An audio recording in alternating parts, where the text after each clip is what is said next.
कैसे रात को कैसा रहा? हाँ,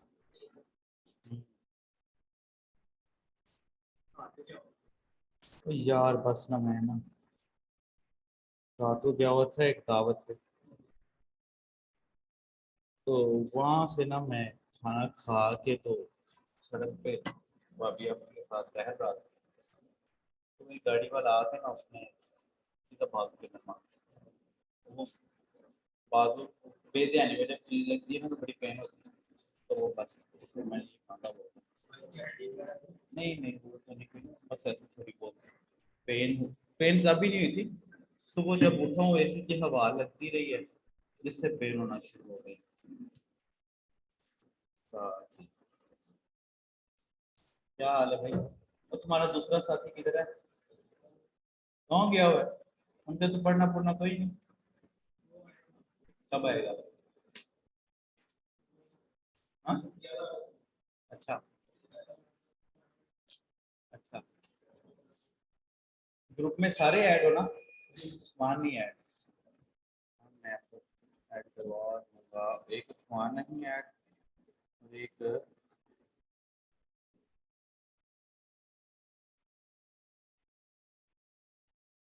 सर हमारे बैच में जो बच्चे क्लास रेगुलर नहीं लेते ठीक है उनको निकाल देते हैं हम। अभी कल से लेके ना अभी तक मैंने कोई 8 बच्चे फारिग किए जिनको पेरेंट्स ने मेरे बहुत ज़्यादा दी। आप लोगों ने अपनी अटेंडेंस ठीक रखनी है। कुछ बच्चे होते हैं जो रिकॉर्डिंग्स पे चल रहे होते हैं लेकिन वो लोग होते हैं जो पाकिस्तान में नहीं रहते। ये फैसिलिटी जस्ट उनके लिए। फाइनल प्रोजेक्ट उन्होंने भी सबमिट कराना होता है लेकिन ये वो लोग होते हैं जो पाकिस्तानी नहीं होते। आपके बैच में भी 2 लोग हैं, एक इटली से एक ऑस्ट्रेलिया से। वो दोनों पढ़ रहे हैं लेकिन वो रिकॉर्डिंग्स पे चल रहे हैं। वो तो इनका क्वेश्चन वगैरह हो तो वो डायरेक्ट रब्ता कर लेते हैं। उसके अलावा क्लासेस जो मिस करता है थोड़े 2 से 4 दफ़ा उसको देखा जाता है फिर उसको निकाल दिया जाता है। ना उसको कोई इदारे की तरफ से कोई ट्यूशन कुछ भी प्रोवाइड नहीं किया जाता। खैर आगे चलते हैं। अच्छा जी, लास्ट टाइम हमने अपनी फुल स्टैक वेब डेवलपमेंट की ब्रीफली डिटेल भी पढ़ी थी और मैंने मेरे ख्याल में एक नोटपैड भी बनाया था जो कि इस वक्त ये है बैच 4 ये था। हमने लास्ट टाइम इस चीज़ की डिटेल्स पढ़ी थी। किसी ने वीडियोस देखी हैं घर जाके कि नहीं? और किसने देखी हैं? फीमेल आपने देखी हैं? देखनी थी आपने, क्यों लेट कर रहे हैं? क्या लिंक? नहीं लेकिन वो मेरा नाम नहीं लिखा आपने चैनल यूट्यूब पे जा। सबसे ऊपर मेरी वीडियो आती है हमेशा। तो आप उसके अंदर से अपने टॉपिक को ढूंढ लो ना, थोड़ा माइंड यूज करना कि टॉपिक को ढूंढो कि मेरा टॉपिक आपका टॉपिक कौन सा है। वेब डेवलपमेंट के टॉपिक उधर है ही, सारी वीडियोस ही वेब डेवलपमेंट की है सारी ओवरऑल। बस कुछ एडवांस लेवल की हैं कुछ लो लेवल की हैं। आप खुद ही रिसर्च कर लो। खैर मैंने ये भी दे दी है, ये ग्रुप में दे दी है और मैं आपको भी कैसे सेंड करूँ? आपका ईमेल है इस वक्त? ईमेल बनाया आपने? क्या है ईमेल? अच्छा, आप ना सबसे पहले लैपटॉप परचेज करें। आपने सबसे पहले लैपटॉप परचेज करें वरना बड़ा मसला हो जाएगा आपके लिए। खैर आज का लेक्चर आपकी वेबसाइट डेवलपमेंट की बेस है। ठीक है, मैंने पहले भी बताया था कि छलांग नहीं लगानी है हमें। आज का लेक्चर आपके वेबसाइट डेवलपमेंट की बेस है। बहुत सारी ऐसी चीजें हैं जो आप वेबसाइट यूज करते हुए इग्नोर कर जाते हैं, हमने उनको कवर करना है। ठीक है, सो नोट पैड में निकाल लेता हूँ। वेबसाइट, अच्छा जी, वेबसाइट जो होती है वो बेसिकली 3-4 चीजें होती हैं। वेबसाइट भी कहते हैं हम इसे, वेब एप्लीकेशन भी कहते हैं हम इसे, और इसे सॉफ्टवेयर भी कहा जाता है। और इसे सॉफ्टवेयर भी कहा जाता है, डिपेंड करता है उसकी नोयत पे। वेबसाइट होती है 3-4 टाइप्स की। ठीक है, 2 टाइप्स ऑफ वेबसाइट। सबसे पहली टाइप है स्टैटिक वेबसाइट और दूसरी टाइप है डायनामिक वेबसाइट।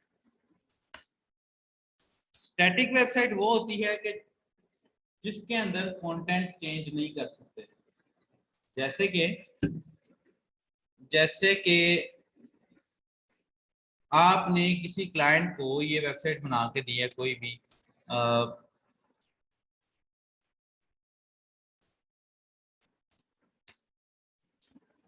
अब ये बनी हुई है ना, ये इस वक्त डायनामिक वेबसाइट है। अगर आपने किसी क्लाइंट को, आप आगे आ जाए ना, क्या नाम है, क्या नाम है तुम्हारा, बल्कि आप पीछे चले जाओ, आप आगे आ जाइए।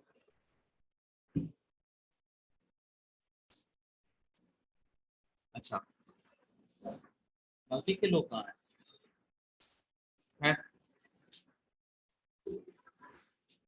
खैर, तो अब ये वेबसाइट खुली हुई है ना, ये है डायनामिक। डायनामिक वेबसाइट कौन सी होती है और स्टैटिक वेबसाइट कौन सी होती है? डायनामिक वेबसाइट वो वेबसाइट होती है जो एडिटेबल होती है, मतलब कि आपके क्लाइंट को आपने वेबसाइट बना के दी है और उसको ये मिशन वाला वर्ड पसंद नहीं आ रहा, उसने खुद ही एडिट करके लिख लिया, मिशन की जगह टास्क लिख लिया। सो ये होगी डायनामिक वेबसाइट। स्टैटिक वेबसाइट वो होगी जो उसके लिए कोई चेंजेबल ना हो, ठीक है, एडिटेबल चीज होती है। एडिटेबल वेबसाइट को, ये देखो, एडिटेबल वेबसाइट को हम डायनामिक वेबसाइट कहते हैं, नॉन एडिटेबल वेबसाइट को हम डायनामिक वेबसाइट कहते हैं, और एडिटेबल वेबसाइट को हम जो है वो डायनामिक वेबसाइट कहते हैं, और नॉन एडिटेबल वेबसाइट को हम स्टैटिक वेबसाइट कहते हैं। जब भी आपके पास क्लाइंट आता है तो आपका सबसे पहला सवाल उससे यही होता है, क्या कि भाई आपको डायनामिक वेबसाइट चाहिए या स्टैटिक वेबसाइट चाहिए, क्योंकि दोनों का बजट फिर अलग होगा। स्टैटिक वेबसाइट थोड़ी सस्ती बनेगी, डायनामिक वेबसाइट थोड़ी महंगी बनेगी, ठीक है। लेकिन दुनिया की 90% वेबसाइट्स डायनामिक है, ठीक है। अच्छा, हम थोड़ा सा इसको ब्रीफली पढ़ते हैं।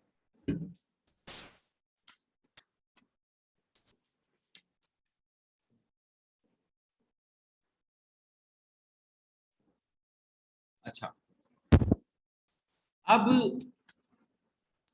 एक और चीज पर ले जाते हैं, वेबसाइट की डेफिनेशन अगर हम करें तो, वैसे तो मैं डेफिनेशन से खिलाफ हूं, लेकिन एक डेफिनेशन मैंने बनाई हुई है।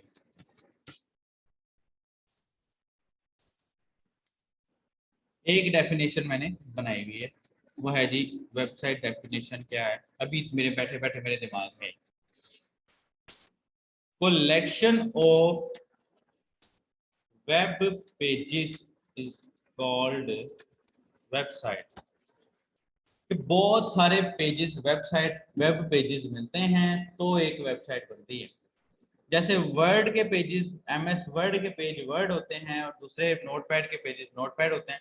इसी तरह ये देखें, ये पेज है, ये पहला पेज है, ये दूसरा पेज है, ये तीसरा पेज है, ये चौथा पेज है, ये पांचवा पेज है। ये सारे पेजेस मिले हैं तो फिर एक वेबसाइट बन गई। अब इन पेजेस की भी टाइप होती है।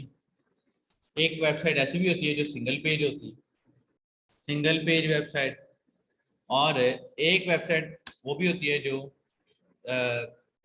Multiple pages website.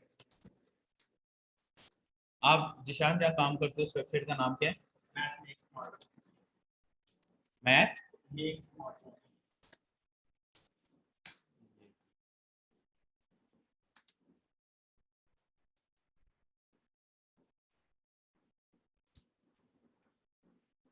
ये देखो, अब ये वेबसाइट है, ये मल्टीपल पेजेस वेबसाइट है। आप देखते हैं ये किस टेक्नोलॉजी पर बनी हुई है, थोड़ा सा गौर करते हैं। ये वर्डप्रेस पे लग तो नहीं रही, वर्डप्रेस पे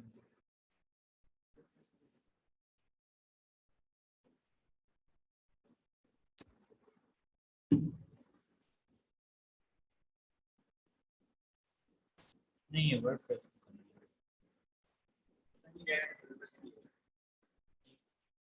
वर्डप्रेस पे नहीं है, नहीं वर्डप्रेस पे अभी, वर्डप्रेस पे, लेकिन उन्होंने ना अंदर अपना भी कंटेंट बहुत चेंज किया हुआ है, ये देख रहे हो, ये देख रहे हो, ये काफी कंटेंट उन्होंने चेंज किया हुआ, इंटीग्रेशन बहुत सारी की हुई है। देखो ये लोकेशन की गूगल मैप्स की इंटीग्रेशन है। और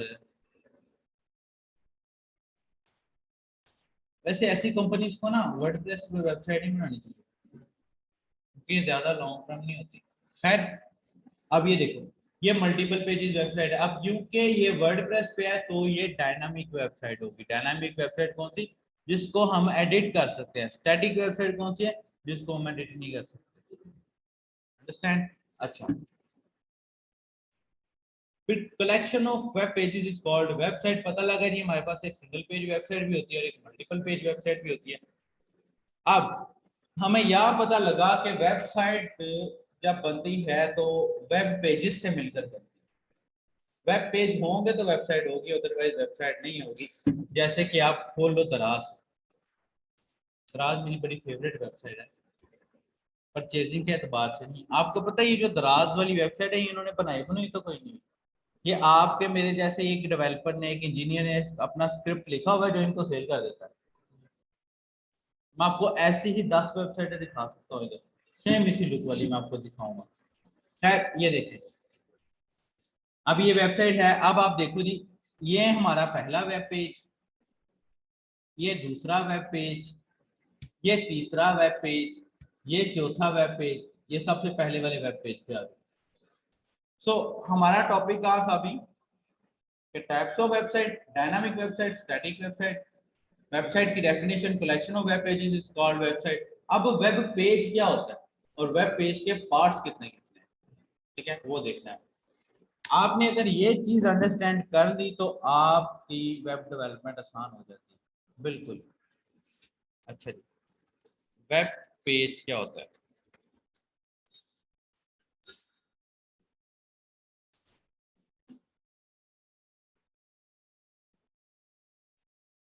वेब पेज क्या होता है?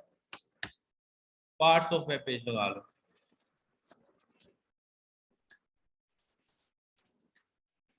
पार्ट्स ऑफ वेब पेज, ठीक है। आपकी वेबसाइट का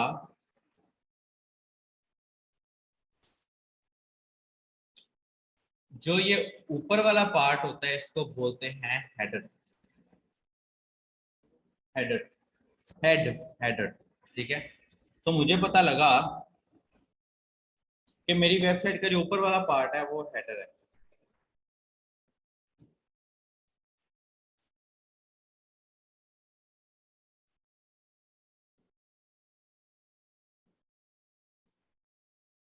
उसके बाद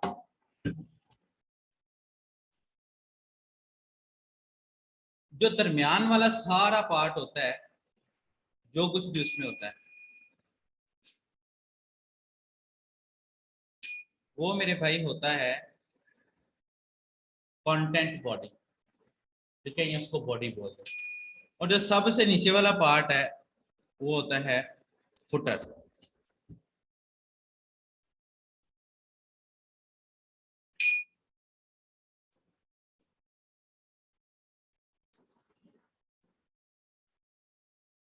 ठीक है, header, content body and footer. ये मैं लिख देता हूँ जी, हेडर,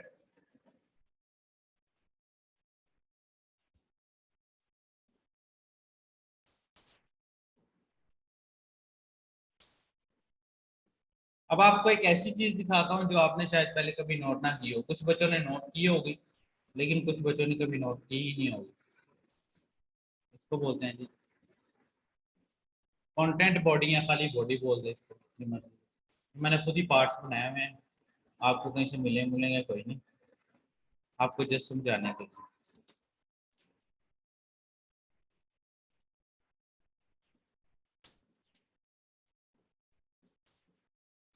अब ये जरा गौर करें, मैं यहाँ लिख देता हूँ हेडर,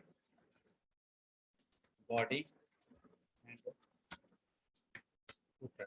अब नाम से तो जाहिर है कि हेडर के में हेड का मतलब सबसे ऊपर होगा ही, फुटर में फुट का मतलब सबसे नीचे पैरों में होगा, बॉडी जो दरमियान वाला पार्ट है वो होगा, अब जरा ये गौर करो कि वेबसाइट का ये वाला पार्ट हेडर है और सबसे नीचे वाला पार्ट फुटर है, ये वाला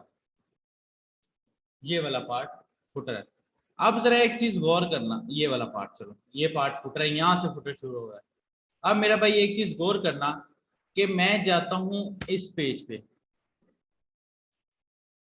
मेरा हेडर तो सेम ही है, चेंज नहीं हुआ, ये ऊपर वाला हेडर बिल्कुल सेम है। और जब मैं नीचे चला जाता हूं तो ये मेरा फुटर भी सेम है, मेरा हेडर भी सेम है और मेरा फुटर भी चेंज है, दरमियान वाला कंटेंट चेंज हुआ है। यानी कि हर वेबसाइट का, दुनिया की कोई ऐसी वेबसाइट है ही नहीं जिसका हेडर और फुटर सेम ना हो, जिसका हेडर और फुटर सेम ना हो, और कोई वेबसाइट है नहीं। ये मैथ मैक्स वाली वेबसाइट किसकी थी, ये वाली, अभी देख लेना इनको। अच्छा, बाज बात ऐसा होता है कि हमारे मेन पेज के ऊपर हेडर कोई और होता है लेकिन बाकी पेजेस पर सेम होता है, लेकिन होता वो भी सेम ही है। अब ये देखो जरा, मैं ये कोर्सेज पे क्लिक कर रहा हूँ इस वाली वेबसाइट के, तो ये देखो हेडर तो चेंज नहीं हुआ और ना ही भाई मेरे फुटर चेंज हुआ। मैं ब्लॉग पे क्लिक कर रहा हूँ, देखते हैं चेंज होता है, ना ही मेरा हेडर बदला है और ना ही मेरा फुटर बदला है। दरमियान वाला कंटेंट चेंज हो रहा है, जितना भी हो रहा है, जो भी हो रहा है, दरमियान वाला कंटेंट ही चेंज हो रहा है। तो हमारा हेडर और फुटर नहीं चेंज होता कभी। यहां तक समझ आया, क्लियर? कोई भी दुनिया की वेबसाइट देख लो, फेसबुक देख लेते हैं, चलो फेसबुक पे आ गए। अगर मेरे सामने फेसबुक खुली हुई है तो ये देख लो, यहाँ से अगर मैं पेजेस में जाता हूँ तो देखो मेरा हेडर तो सेम है। अब कई वेबसाइट्स का ना फुटर नहीं होता, जैसे कि फेसबुक का फुटर नहीं है। क्यों? क्योंकि ये स्क्रॉलिंग वेबसाइट है, इसके ऊपर इतना डाटा आ चुका है, आप उसको स्क्रॉल करते रहो, इसने जाते जाना है, इसने जाते जाना है, जाते जाना है। या इसकी बजाय यूट्यूब पे चल जाते हैं अगर हम, तो यूट्यूब का भी फुटर शूटर कोई नहीं है, स्क्रॉल करते रहो वीडियोस आती रहेंगी। टिकटॉक का फुटर कोई नहीं है, स्क्रॉल करते रहो वीडियोस आती रहेंगी, आती रहेंगी। ये देखो, जितना नीचे जाओगे उतनी वीडियोस आपको मिलती जाएंगी। लेकिन अब मैं यूट्यूब पे कोई वीडियो खोलता हूँ, अब यूट्यूब का हेडर कौन सा है भाई? यूट्यूब का हेडर तो है ये वाला सामने जो है खुला हुआ है इसको, मैं यूट्यूब की वीडियो खोलता हूँ ये वाली, देखो मेरा हेडर तो बिल्कुल नहीं चेंज हुआ। दुनिया की कोई ऐसी वेबसाइट है नहीं जिसका हेडर चेंज हो जाए। डिपेंड करता है आपका डिजाइन कैसा है। कई डिजाइन ऐसे हैं जिनमें हेडर चेंज होता है लेकिन वो 1% डिजाइन होता है, लेकिन फंक्शनैलिटी उनकी भी सेम होती है। आप देखें, अब ये वाला स्क्रिप्ट है, टेम्पलेट है, अगर आप यही टेम्पलेट यहाँ लेकर जाते हैं तो एक वेबसाइट है लजादा, मैंने शायद पहले भी दिखाई थी, lazada.sg, सिंगापुर की वेबसाइट। ये देखो ये दोनों सेम है, कोई फर्क नहीं नजर आ रहा। ऐसे की और भी बड़ी वेबसाइट, बहुत सारी वेबसाइट है जो कि स्टेप टू स्टेप यही टेम्पलेट यूज कर रहे हैं। ये वेबसाइट किनकी है? ये अली एक्सप्रेस वालों की है। अली एक्सप्रेस दुनिया की बड़ी कंपनीज में आता है, ई कॉमर्स कंपनीज में आता है और बहुत अच्छी वो डील करते हैं। एनीवेज, यहाँ तक मुझे पता लग गया भाई कि हेडर और फुटर और बॉडी क्या होता है, और मुझे पता लग गया कि header and footer is same on all websites. अब आ जाते हैं जी नेक्स्ट, इसको भी मैं सेव कर लेता हूँ।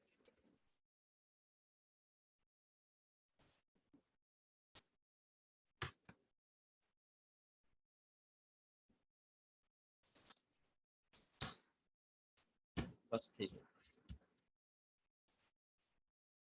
अब चलते हैं जी नेक्स्ट स्टेप पे। अब हमने ये देखना है कि हमारी वेबसाइट काम किस तरह कर रही है, हमारी वेबसाइट काम किस तरह कर रही है, इसकी सिक्योरिटी क्या है, और अगर इसकी सिक्योरिटी ना हो तो हमें नुकसान क्या क्या होता है। एक वेबसाइट अगर हैक होती है तो वो कैसे हैक होती है? पहली और आखिरी इंफॉर्मेशन ये कि कोई भी चीज़ ना हैक नहीं होती, उसकी फाइलें उड़ा दी जाती हैं, इसको भी हैकिंग की फॉर्म बोलते हैं। मेरा एक फ्रेंड है वो यूट्यूब पे बड़ा मशहूर है, क्या आजाद चाय वाला गाड़ी वाला जो, पिछले साल ना उसकी वेबसाइट हैक हो गई थी और लिखा हुआ था हैक्ड बाय इंडिया। तो उसने मुझे कॉल की, मैंने बात की, तो उसकी वीडियो भी है इस टॉपिक पे। हम बात करें, मेरा अच्छा दोस्त है ऐसे, बस हम बात कर रहे थे, तो जब मैंने उसकी वेबसाइट खोल के देखी तो मैंने देखा कि उसकी वेबसाइट के मेन पेज को किसी ने रिप्लेस कर दिया था। बाकी वेबसाइट ठीक थी, मेन पेज को किसी ने रिप्लेस कर दिया था और वहां पर अपना काम लगा दिया था। अब मेन पेज क्या होता है, ये मैंने खोला ना दराज.pk, मेरे सामने ये एक पेज खुल गया। मैं मोबाइल पे खोलूंगा तब भी ये पेज खुलेगा, दराज.pk, जब भी मैं खोलूंगा यही पेज खुलेगा। तो ये मेरा मेन पेज है। अगर आपका क्लाइंट आपको बोलता है मेन पेज के बारे में,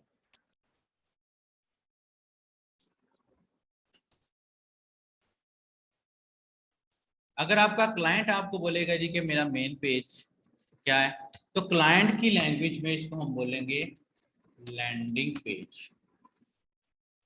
वेबसाइट का सबसे पहला फ्रंट वाला पेज लैंडिंग पेज है, सबसे पहला पेज, सबसे फ्रंट वाला पेज आपका लैंडिंग पेज है क्लाइंट की लैंग्वेज। अब हम लोग तो डेवलपर हैं,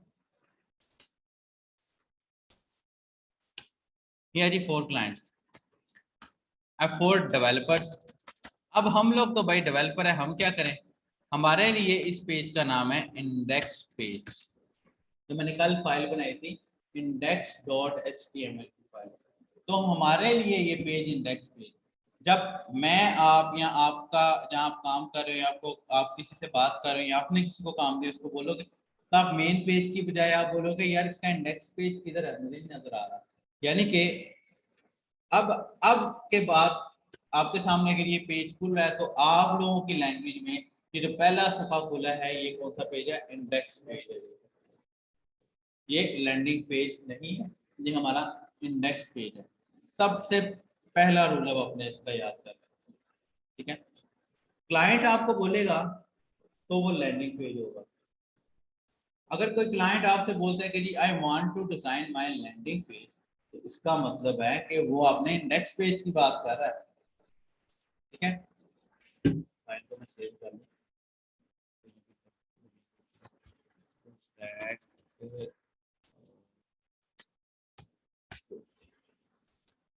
हो गया। अच्छा जी, यहाँ तक मुझे समझ आ गया। अब चलते हैं नेक्स्ट स्टेप पे कि एक हमारा लैंडिंग पेज का, लैंडिंग पेज का। अब जो बाकी के पेजेस हैं वो वाले पेजेस हैं जोन से पेजेस आप किसी भी फॉर्म में लगा सकते हो। लाइक एक और आपको चीज बताता हूँ जो आपने कभी गौर नहीं की होगी,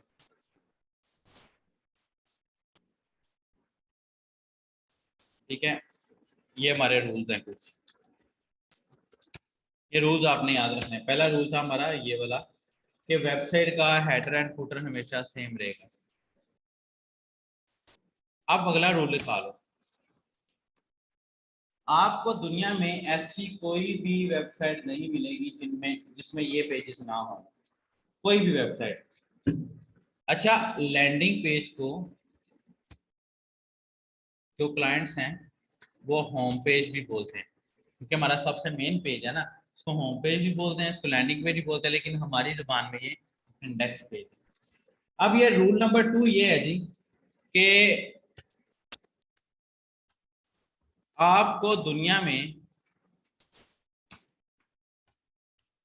कोई भी ऐसी वेबसाइट ना मिलेगी जिनमें ये वाले पेजेस नहीं हो। होम का पेज हर वेबसाइट में होता है, लैंडिंग पेज को होम पेज बोलते हैं।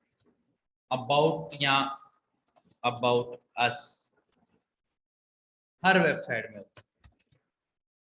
कॉन्टैक्ट अस हर वेबसाइट में होता है, इसको कॉन्टैक्ट बोलते हैं या कॉन्टैक्ट अस बोलते हैं, या इसका नाम कोई और लिखा होता है, गेट इन टच, इस तरह का कुछ नाम लिखा होगा।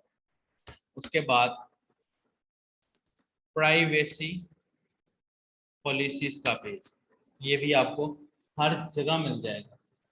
उसके बाद होम भी है, अबाउट भी है, कॉन्टैक्ट भी है, प्राइवेसी पॉलिसी भी है। टर्म्स एंड कंडीशन का पेज आपको हर जगह मिल जाएगा, क्योंकि हर वेबसाइट एक कंपनी की वेबसाइट है ना।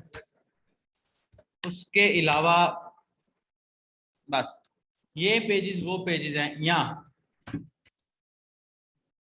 सर्विसेज का पेज भी आपको 90% वेबसाइटों में मिलेगा।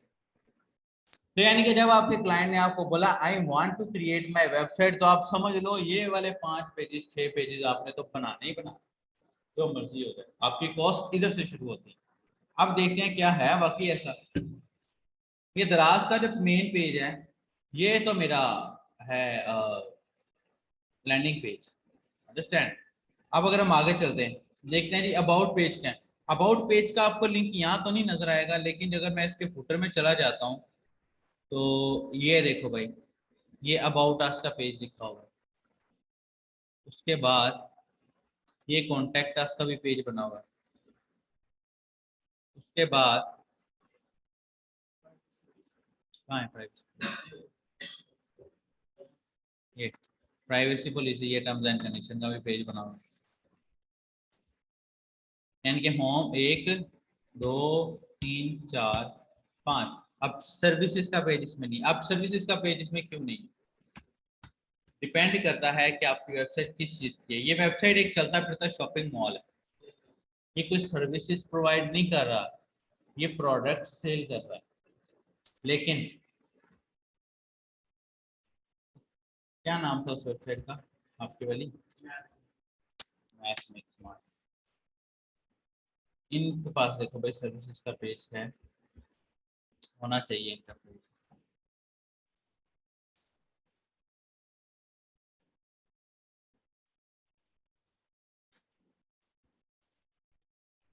यहाँ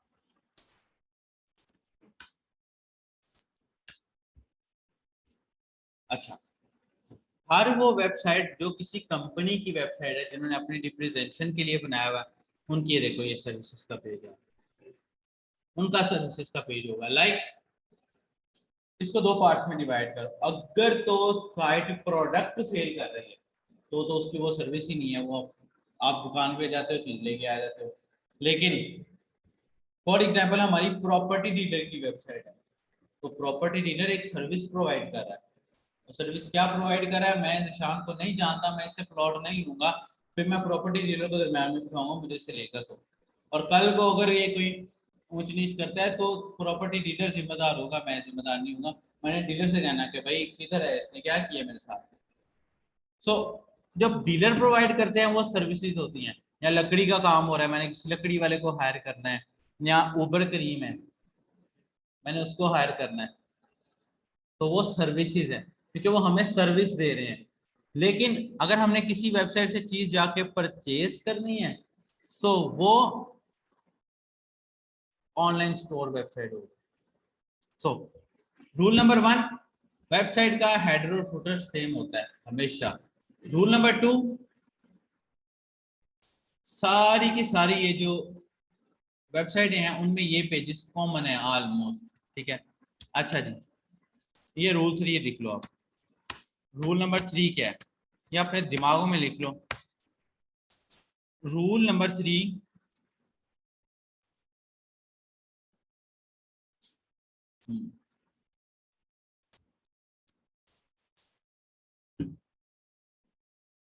रूल नंबर 3 ये है कि आपकी वेबसाइटों की टाइप्स इन्हीं कैटेगरीज में होंगी। जैसे कि वेबसाइट यहाँ कमर्शियल वेबसाइट होगी।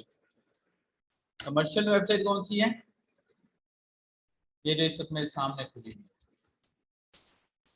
ये अपनी सर्विस प्रोवाइड कर रहे हैं। कमर्शियल वेबसाइट अपनी सर्विस बता रहे हैं, अपने बारे में बता रहे हैं। जैसे कि ये वाली वेबसाइट, ये किसी प्रॉपर्टी डीलर की वेबसाइट, हम प्रॉपर्टी डीलर की वेबसाइट के टेम्पलेट देखते हैं।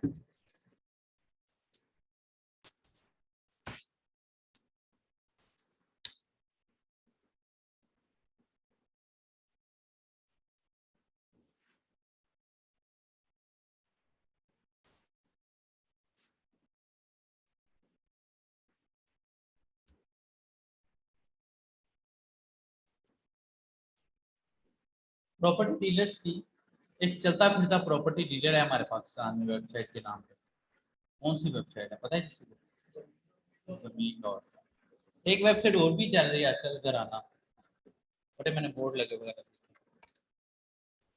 ये जमीन डॉट कॉम भी चलता फिरता प्रॉपर्टी डीलर है, और बहुत बड़ी इन्वेस्टमेंट जिसने भी किया, बहुत बड़ी इन्वेस्टमेंट किया उसने, और बड़ा यूनिक आइडिया जाना है उसने।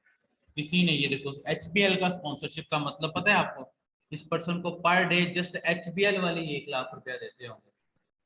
उसने करना कुछ नहीं है, उसने बस ऐड लगाया हुआ है, लेकिन इस पर्सन के जो पास से पैसे जा रहे हैं वो डेली के 10-15 लाख रुपए जा रहे होंगे, जो उसने इतनी ज्यादा एडवर्टाइजमेंट की है। बसें नहीं छोड़ी इसने, बिल्डिंग्स नहीं छोड़ी इसने, बस स्टॉप नहीं छोड़े, साइकिलें मोटरसाइकिलें नहीं छोड़ी। वेबसाइटों पे इन्होंने अपने बैनर लगाए होते हैं कि हर बच्चे को जमीन.com का पता है, बेशक उसने यूज ना किया, मैंने आज तक यूज नहीं की, एक आध दफा मैंने कोई चीज ली होगी, मैंने उसके अलावा मैंने यूज नहीं की। लेकिन ये भी एक चलता फिरता प्रॉपर्टी डीलर है। अब इस पर प्रोडक्ट सेल हो रही है या सर्विस प्रोवाइड की जा रही है? सर्विसेज होगी, प्रोडक्ट नहीं सेल हो रही। अगर हमने यहाँ प्लॉट की ऐड लगी होती है, इधर से खरीदे तो प्लॉट हमारे घर पहुंच जाता है, तो ये सर ये प्रोडक्ट से था, ये ऑनलाइन स्टोर था। लेकिन ये ऑनलाइन स्टोर नहीं है, ये एक बिजनेस वेबसाइट है। बिजनेस वेबसाइट से क्या लो, ऐसे क्लासिफाइड वेबसाइट को, बहुत सारे वेबसाइटों के नाम आपको नजर आएंगे। हमने वेबसाइट को डिवाइड कर लिया कुछ पार्ट में, commercial website, business website, online store. यहाँ तो वेबसाइट कमर्शियल वेबसाइट होगी, यहाँ वो बिजनेस वेबसाइट होगी, और इन दोनों में से कुछ ना हुआ तो यहाँ वो ऑनलाइन स्टोर होगा। अब ये जो मैथ वाली वेबसाइट थी कहाँ गई यार, ये मुझसे बार बार बंद हो जाती है।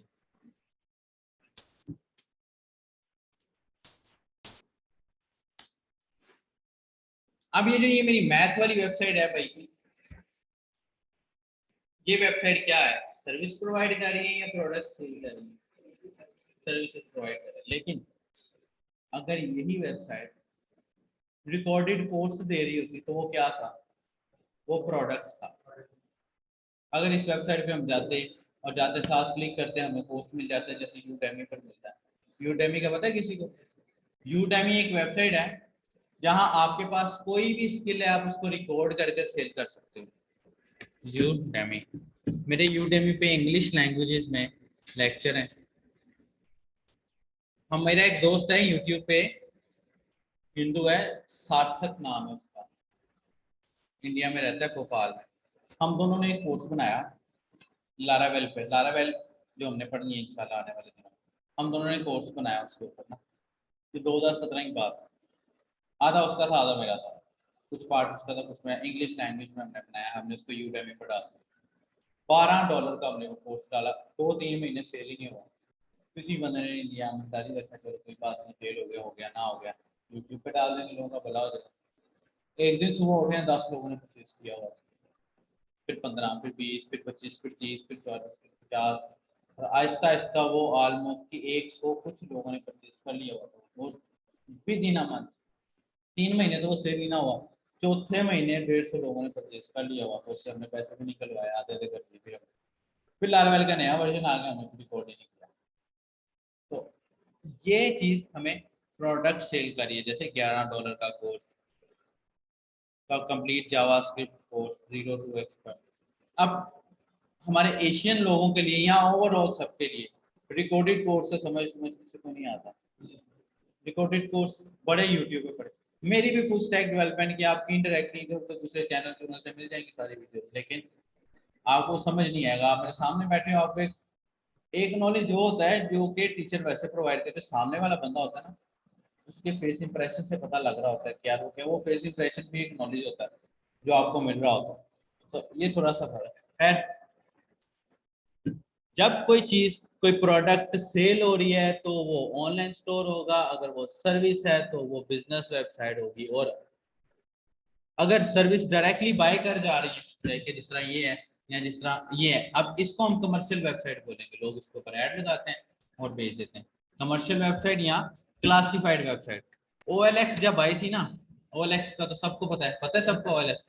OLX आई थी 2000 मेरे ख्याल में कोई 6 में, पाकिस्तान में ये चलना शुरू हुई 2010-11, तब इनकी, आपको याद हो, छोटे हो गए आप लोग, इनकी कमर्शियल आती होती थी, बेच दे OLX पे। तो ना मेरे एक दोस्त थे, वो वेब डेवलपर थे, बड़े एक्सपर्ट। उन्होंने कहा भाई कि असद भाई देखना, आने वाले वक्त में लोगों ने OLX पे चीजें बेचना शुरू कर दी, जिसको भी पूछना या मोबाइल से करना OLX पे कर दे।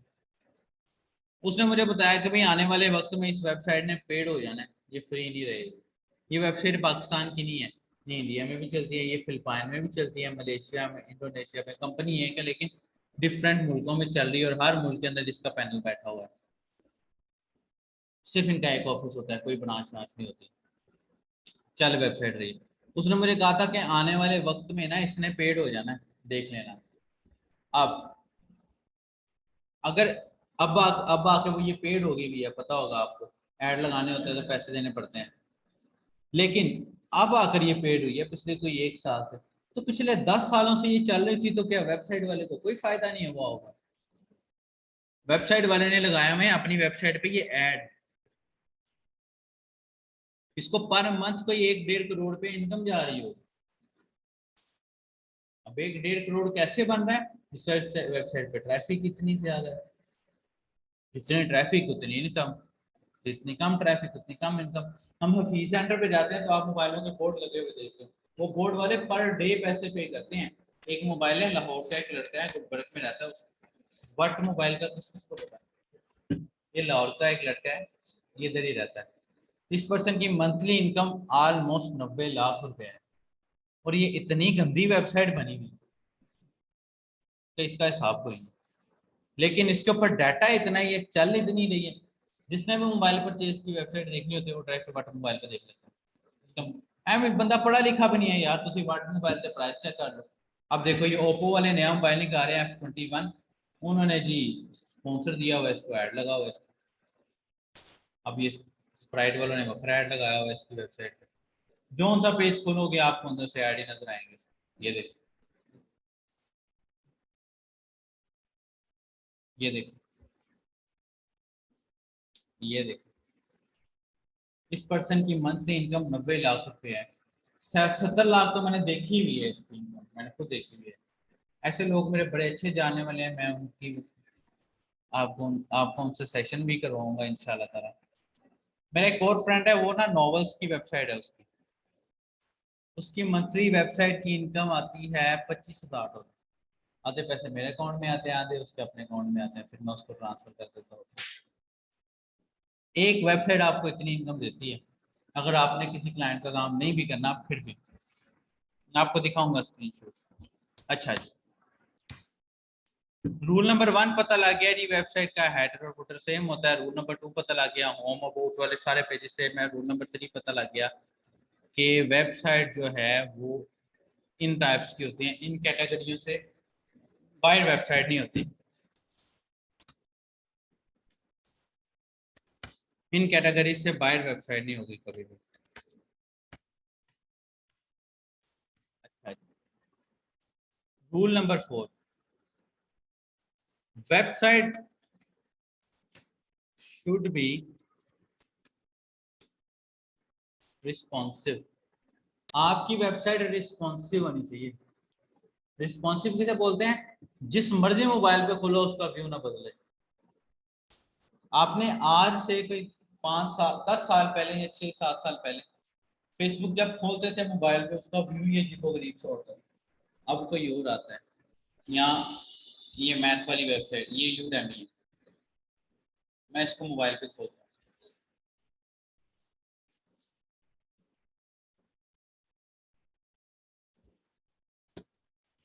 मेरे पास एक क्रोम एक्सटेंशन है, आप लोग भी अपने अपने सिस्टम में इंस्टॉल कर लो, उसका नाम है mobile responsiveness checker. Website response checker Chrome extension. यहाँ आपने जाना है, यहाँ पर आपने जाके इसको ऐड करना है, तो वेबसाइट आपके यहाँ आ जाएगी। अब ये देखना जरा, मैं इस वेबसाइट को कौन से मोबाइल पे खोलूं? मैं खोलता हूं जी गैलेक्सी X6 एज पे। तो ये देखो, इस वेबसाइट का व्यू जरा भी खराब नहीं हो रहा, बिल्कुल रिस्पॉन्सिव है। एक चीज होती है एसईओ। एसईओ मतलब सर्च इंजन ऑप्टिमाइजिंग।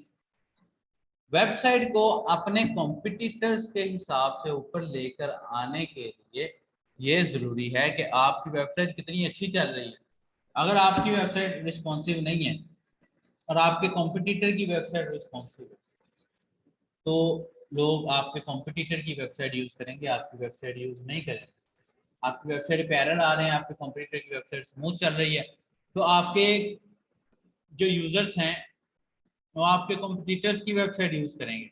अब ये देखो, इसका व्यू खराब नहीं हो रहा। अच्छा, अगर मैं बात करता हूँ कि इसके अलावा क्या है जी, हमारी वेबसाइट हमेशा रिस्पॉन्सिव होनी चाहिए, ये रूल बना लो। अब वो आपको मैं सिखाऊंगा आप इसको रिस्पॉन्सिव कैसे बनाना। ये नया रूल एक और बना लो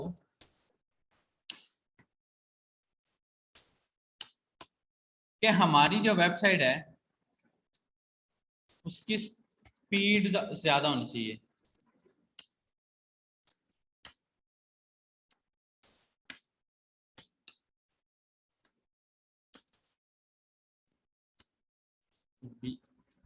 ए ग्रेड, A+। अब एक बात बताओ, ये मैं दराज वाली वेबसाइट खोल रहा हूँ या मैं यूट्यूब खोल रहा हूँ, ये मेरे पास सामने यूट्यूब खोल, इसको खुलते खुलते कितने सेकंड लगे हैं? एक आधा सेकंड ही लगा है। अगर इसको खुलते खुलते 5 मिनट लग जाते तो आप लोग क्या इसको यूज करते?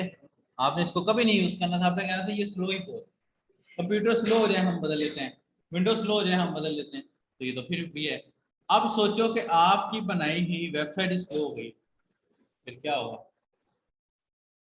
अब हुआ ये कि आपकी बनाई हुई वेबसाइट अगर स्लो हो गई है, तो अब पहले ये चेक करते हैं वेबसाइट की स्पीड कैसे चेक करते हैं। एक वेबसाइट है जी जीटी मैट्रिक्स। ये जीटी मैट्रिक्स क्या करता है? ये जीटी मैट्रिक्स आपकी वेबसाइट की स्पीड आपको बताता है। जैसे कि ये हम भाई की वेबसाइट है, या इनको मैं डिलीट करने लगा हूं कब से। मैं इस लिंक को कॉपी कर लेता हूँ और मैं इसको ओपन करता हूँ और मैं इसको टेस्ट करता हूँ।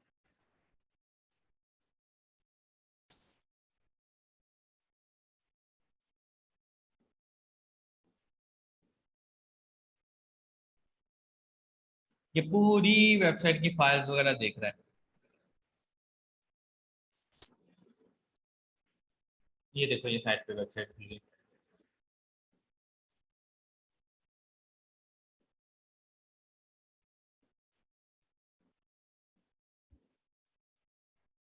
यहाँ इसका रिजल्ट आ जाएगा।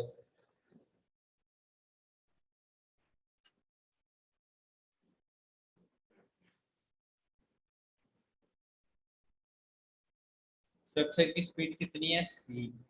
71% परफॉर्मेंस है इसकी। हम किसी और वेबसाइट की स्पीड चेक करते हैं। ये मेरी एक वेबसाइट है bitfumes.com। ये मैंने रिएक्ट पे बनाई हुई है। ये मेरा जिस दोस्त की बात कर रहा हूँ, ये हम दोनों ने बनाई हुई है।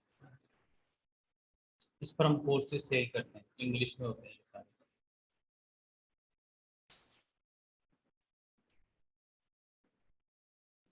देखते हैं इसकी स्पीड कितनी है। अच्छा जी। अच्छा, वैसे ये रिजल्ट जो है ना आपकी इंटरनेट स्पीड पे भी डिपेंड करता है। आप ये देख रहे हैं जरा, मैं ये वाला पेज खोलता हूँ, कैसे खुल रहा है, कितनी जल्दी खुल रहा है। अब आप इस ये इसको देखना जरा, ये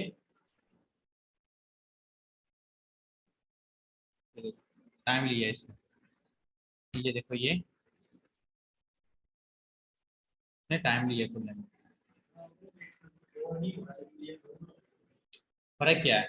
ये है वर्डप्रेस की ओल्ड टेक्नोलॉजी पे, ये है रिएक्ट पे। इसने 1 सेकंड नहीं लगाना लोड होने में। ये देखो, ये सारा मेरा कोर्स सीधा सीधा लोड हो गया, पेज चेंज हुआ है, जरा भी प्रॉब्लम नहीं हुई। ये देखो, ये ब्लॉग पे आ गया हूँ।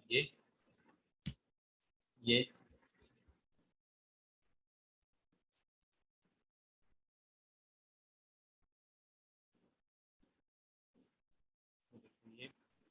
क्विकली लोड होगा, ये चेंज नहीं होगा। इस वेबसाइट की स्पीड क्या है? 8।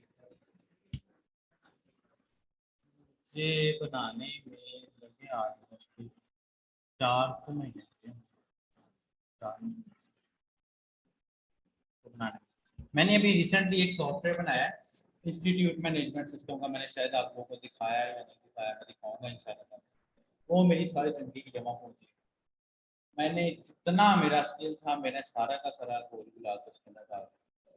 अब हम नया सॉफ्टवेयर बना रहे हैं स्कूल मैनेजमेंट सिस्टम के लिए, कि अगर कोई बंदा स्कूल खोलता है, तो अब मेरा ये सॉफ्टवेयर है ना, मेरे जितने भी एडमिशन होते हैं मेरे मोबाइल से पता लग जाता है। या हाँ, या किसी दूसरी ब्रांच में कोई बंदा एडमिशन करता है, मेरे मोबाइल से पता लग जाता है इसने कितने दाखिले किए हैं। मुझे पता लग जाता है आज की रिसीविंग इनकम कितनी आई है, और हम डेडिकेटेड पर्सन से जाकर कह देते हैं भाई इतने पैसे हमारे सामने रखे। इसी तरह हम अब स्कूल का सिस्टम बना रहे हैं। आप अगर अपना एक सॉफ्टवेयर बना के, मेरा एक क्लाइंट था, हम 3 लोगों ने एक सॉफ्टवेयर उसको बना के दिया, मोडेसी। मोडेसी क्या है? मोडेसी दराज वेबसाइट जैसा एक स्क्रिप्ट है। मतलब कि अगर आप दराज जैसी वेबसाइट खोलना चाहते हो ना, आप वो मोडेसी खरीद लो और अपलोड कर दो, आपकी वेबसाइट खुल जाएगी। मैं आपको दिखा दूँ। इसको बनाते बनाते हमें 6 माह लगे। उस क्लाइंट ने 50 लाख रुपया लगाया इसमें, 50 लाख।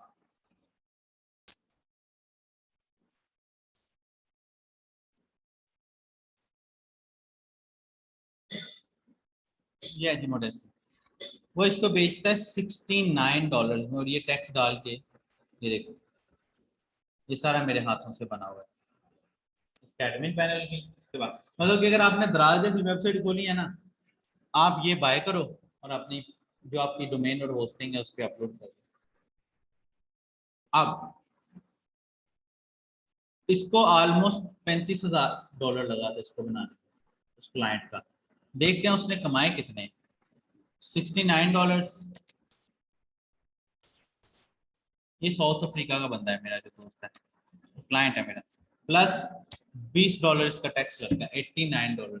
$89 मल्टीप्लाई बाय कितनी सेल इसकी हुई है? 1707। उसको मल्टीप्लाई करता हूँ, 1707। इसने कितने डॉलर कमाए? 1,51,923 डॉलर इसने अब तक कमा लिए हैं। इसके अंदर से मैं माइनस कर देता हूँ, इसकी टोटल इन्वेस्टमेंट कितनी थी? 35,000 की।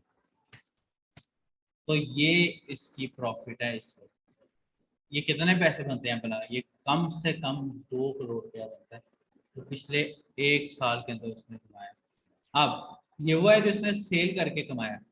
अब जो चीजें इसकी सेल हो रही हैं, मुझे मोडासी के अंदर कुछ चीजें पसंद नहीं आ रही, मैं इसको मैसेज करूंगा और बोलूंगा मुझे ये चीजें चेंज करवा दो, ये उसके चार्जेस अलग लेगा। अब इस मोडेसी में मेरे अलावा, मतलब कि जो क्लाइंट है उसके अलावा और कोई चेंज नहीं कर सकता।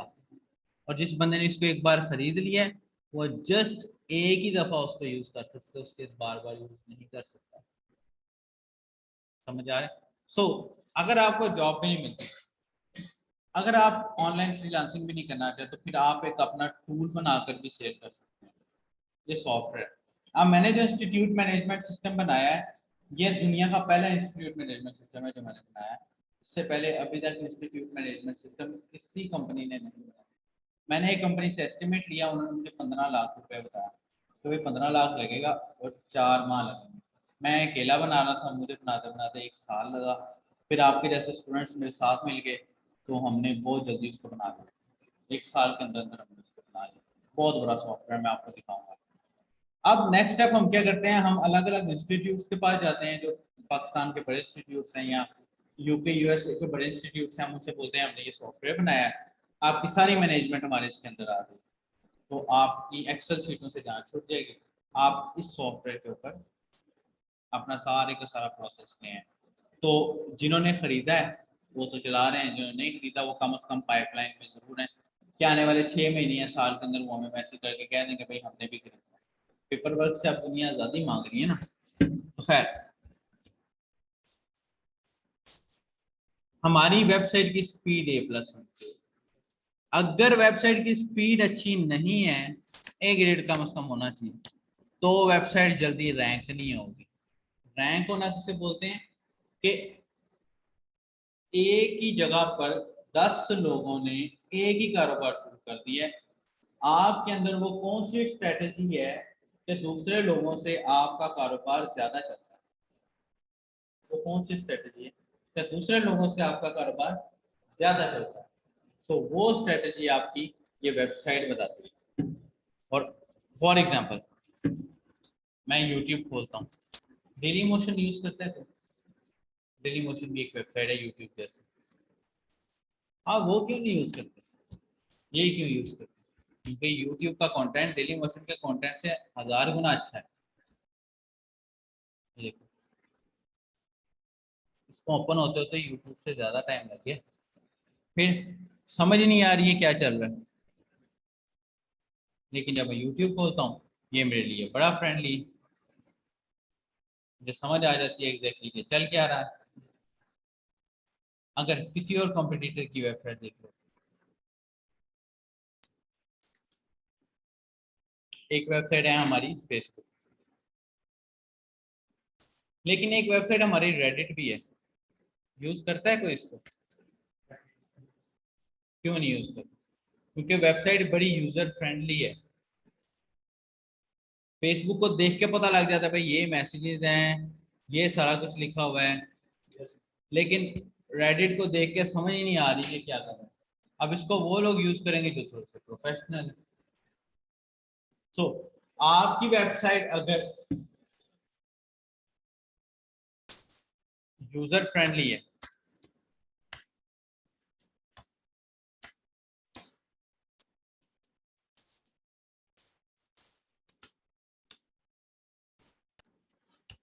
आपकी वेबसाइट अगर यूजर फ्रेंडली है, आपकी वेबसाइट की स्पीड अच्छी है, आपकी वेबसाइट रिस्पॉन्सिव है, आपकी वेबसाइट डायरेक्ट अच्छी कैटेगरी में फॉल कर रही है, आपकी वेबसाइट के पेजेस बहुत अच्छे बने हुए हैं, सो आपकी वेबसाइट पर चलने से कोई बंदा नहीं रोक सकता।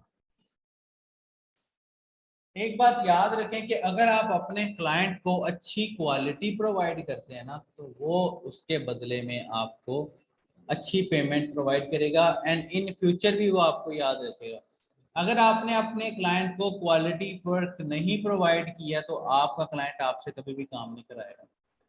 मेरे एक दोस्त, मुझे एक दफ़ा यूके से फ़ोन आया, मेरे एक दोस्त ने ना, क्लाइंट थे मेरे, मुझे एक दफ़ा यूके से फ़ोन आया, मैं बाइक चला रहा था, उससे मैंने कॉल पे बात की, वो अंग्रेजी बोलना शुरू हो गया, मैं तो पता नहीं कौन है। पहले तो मैं सोचा कि तंग कर रहा है, पहला फ़ोन आया था मुझे। खैर, मैंने बात की, कट कर दी कॉल। मुझे घर में पहुंचा हूँ, सुबह 7 बजे मुझे दोबारा कॉल आया। मैंने इंग्लिश में फिर बात करना उससे शुरू कर दी। फिर उसने बताया कि मेरे एक क्लाइंट ने उसको मेरा नंबर दिया है और उसने मुझसे काम करवाना था। उस वेबसाइट मैंने उसकी बनाई थी उस दिनों में। उस बंदे का मैरिज ब्यूरो था।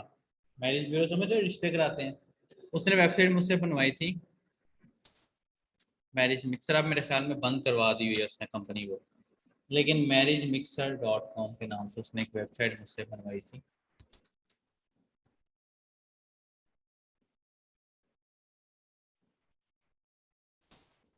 हाँ, ये मैरिज मिक्सर, ये मैंने उसको वेबसाइट बना के दी थी मैरिज मिक्सर के नाम से। ये सारी मेरे हाथों से बनी। उसने कहा जी मुझे एक वेबसाइट चाहिए, मैं रिश्ते कराता हूँ, लेकिन अब मैं चाहता हूँ कि ऑनलाइन कोई लोग आए, ऑनलाइन सबकी प्रोफाइल बनी हो, जैसे कि इंडिया की एक वेबसाइट है ना, जीवनसाथी.com, बड़ा उसकी कमर्शियल आती है। हमारे पाकिस्तानियों ने अभी तक ऐसी कोई वेबसाइट नहीं बनाई, होनी चाहिए, ये बंद हो गई है।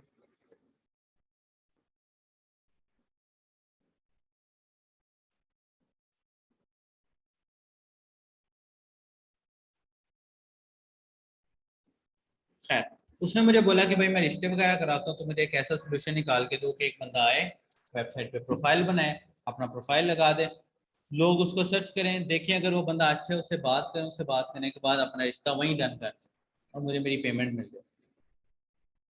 फिर मैंने उसको वेबसाइट बना के, ये बंदा पता नहीं फौत हो गया होगा क्योंकि उसकी एज बहुत ज़्यादा है। उस वक्त इसकी एज ऑलमोस्ट 65 थी। जब ये बिजनेस शुरू करने लगा था, उसका फिजिकली ये बिजनेस उरूज पे था, उसके पास वेबसाइट नहीं थी। वेबसाइट तो थी उसके पास, लेकिन ऐसा सॉफ्टवेयर नहीं था। ये देखो, sign up, mixer, post, login, जो बंदा लॉगिन करता था वो अपनी तस्वीरें अपलोड करता था, अपनी एजुकेशन, अपनी मंथली इनकम, जहाँ काम करता है जो करता है अपलोड करता था। अब फिर ये वेबसाइट का बनाने का क्या फायदा हुआ, ये पर्सन यूएसए में था, लेकिन दूसरे कंट्रीज के लोग भी इस पर अकाउंट बनाते थे और अपने अपने कंट्री के अंदर रह के यहीं से रिश्ते निकाल रहे, और अच्छा खासा इसका काम चलता था।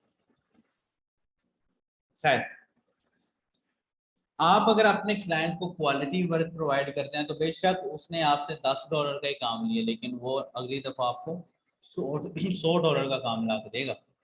इस चीज का आपने ख्याल रखना है, ठीक है। सो यहाँ तक इसका कोई क्वेश्चन है तो हम स्टेप टू स्टेप कोडिंग पे जाएंगे, ठीक है। एकदम से कोडिंग पे नहीं जाएंगे कि आप लोग सोने लग गए। स्टेप टू स्टेप कोडिंग पे जाएंगे, थोड़ा सा कल किया, थोड़ा सा परसों किया, फिर स्टेप टू स्टेप हम ओवरऑल कोडिंग पे शिफ्ट हो जाएंगे। ये चीजें जानना आपके लिए बहुत जरूरी है। अच्छा, पहले मैं ये फाइल अपलोड कर लूँ अपने साथ। क्या, मैं समझा नहीं। वेबसाइट का बजट हम कैसे डिसाइड करें, उस पर हम एक लेक्चर रखेंगे पूरा, बड़ा इंपॉर्टेंट टॉपिक। एक क्लाइंट हमसे पूछ लेता है, मेरे साथ होता है तो ऐसा होता है, एक क्लाइंट हमसे पूछ लेता है कि भाई मैंने ये वेबसाइट बनानी है तो कितने में बना के दोगे, मैं बता नहीं ना।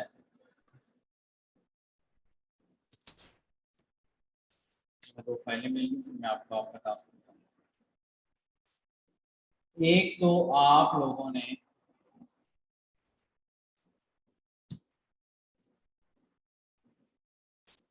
एक तो भाई मेरे आप लोगों ने पेंट के ऊपर एक वेबसाइट का स्ट्रक्चर बना लिया, जैसे मर्जी बना लेना, जैसा मर्जी, आपकी अपनी मर्जी, जैसा मर्जी बना। आइडिया कहाँ से लेना होगा, आप गूगल पे जाएंगे, गूगल पे लिखें वेबसाइट पीएचडी डिजाइन, तो आपको ये बने बनाए डिजाइन मिल जाएंगे। इनमें से किसी को कॉपी करो, जरूरी नहीं है कि आपने इस तरह के कलर्स देने हैं ना। ये सादा जो मैंने ढांचा सा बनाया ना, यही बना लो। वेबसाइट देखो, जैसे कि फॉर एग्जांपल ये मेरा हेडर है, इसके अंदर मैं एक नया बॉक्स बना लेता हूँ। वेबसाइट के अंदर स्लाइडर भी तो होता है ना, तस्वीरें चल रही होती हैं स्टार्टिंग में, जैसे कि ये देखो कितनी बड़ी तस्वीर लगी हुई है पीछे, इसको स्लाइडर बोलते हैं या बैनर बोलते हैं। सो ये वाला पार्ट हो गया स्लाइडर का। उसके बाद नीचे अबाउट वाला सेक्शन भी तो होता है ना, कोई भी सेक्शन हो, ये सेक्शन बहुत, कहीं आपने सर्विसेज देनी हो तो आप, ये पहली सर्विस,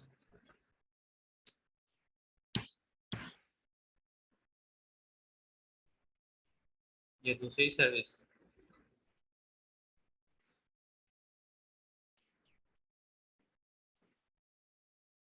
ये तीसरी सर्विस, और इसी तरह जैसा भी आपको समझ आए। आपने एक छोटा सा स्ट्रक्चर नहीं बनता, गंदा मंदा बना के ग्रुप में पोस्ट करना है, ठीक है, ताकि पता लगे आपको क्या समझ आई। नहीं समझ आया मुझे बताना, जैसा भी स्ट्रक्चर आपसे बने आपने बनाना जरूर, ठीक है।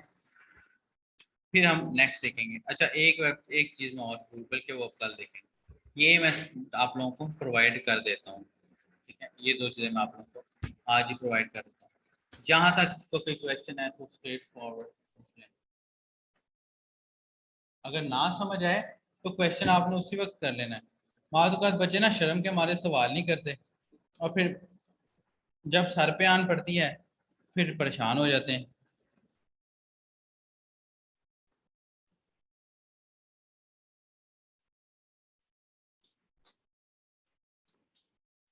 आप लोगों में से ना एक आपकी क्लास का सीआर बनाते हैं, एक आप लोगों की क्लास का सीआर बनाते हैं, जो कि आपको मैं फिर फाइलें उसको सेंड किया करूँगा, वो खुद सेंड किया करेंगे। कल इंशाअल्लाह ताला बनाएंगे इंशाअल्लाह ताला। ठीक हो गया। अल्लाह अकबर। Any question? Any question? तुमने आज भी तो रहना, कुछ किसी ने कुछ कहा तो नहीं? चलो कुछ, कौन सा टेंशन है? किसके कौन से कमरे में रह रहे हो? मुबारक अली लोगों के साथ रह रहे हो? हाँ, मुबारक अली बड़ा इंटेलिजेंट बंदा है, वो भी मेरा स्टूडेंट।